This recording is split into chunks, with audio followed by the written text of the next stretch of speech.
সরকার দুর্নীতিমুক্ত ভূমি ব্যবস্থাপনা এবং মানুষ যাতে নির্বিঘ্নে সেবা পেতে পারে তা নিশ্চিত করতে চায়, এমনটাই জানালেন প্রধানমন্ত্রী তারেক রহমান।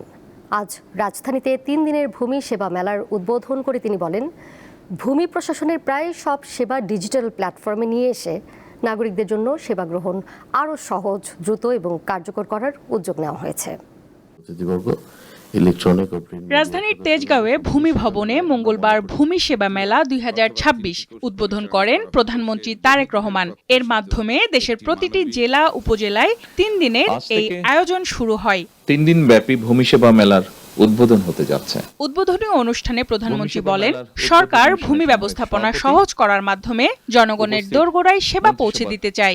জমি ব্যবস্থাপনাকে হয়রানি ও দুর্নীতিমুক্ত করার অঙ্গীকার নিয়ে জনগণের দোরগোড়ায় রাষ্ট্রীয় সেবা পৌঁছে দিতে বর্তমান সরকার কাজ করছে। ভূমি সংক্রান্ত বিষয় আদালত ও আদালতের বাইরে দ্রুত নিষ্পত্তির ওপর গুরুত্ব আরোপ করেন প্রধানমন্ত্রী। প্রচলিত আদালতের বাইরেও জমিজমা সংক্রান্ত বিরোধ নিষ্পত্তির জন্য গ্রাম আদালত কিংবা অল্টারনেটিভ ডিসপিউট রেজুলেশন এডিআর অর্থাৎ বিকল্প বিরোধ নিষ্পত্তির মতো আইনানুগ ব্যবস্থার মাধ্যমে অবলম্বনের দিকেও জোর দেওয়া জরুরি বলে আমরা মনে করি। সরকার প্রতিটি ক্ষেত্রে জনবান্ধব কর্মসূচি নিয়ে এগিয়ে যেতে চায় বলে জানান তারেক রহমান।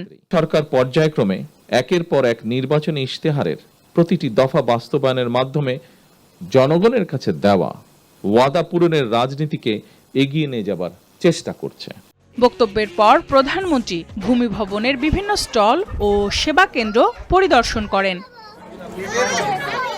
সঞ্জিতা প্লাবনী, দীপ্ত সংবাদ, ঢাকা।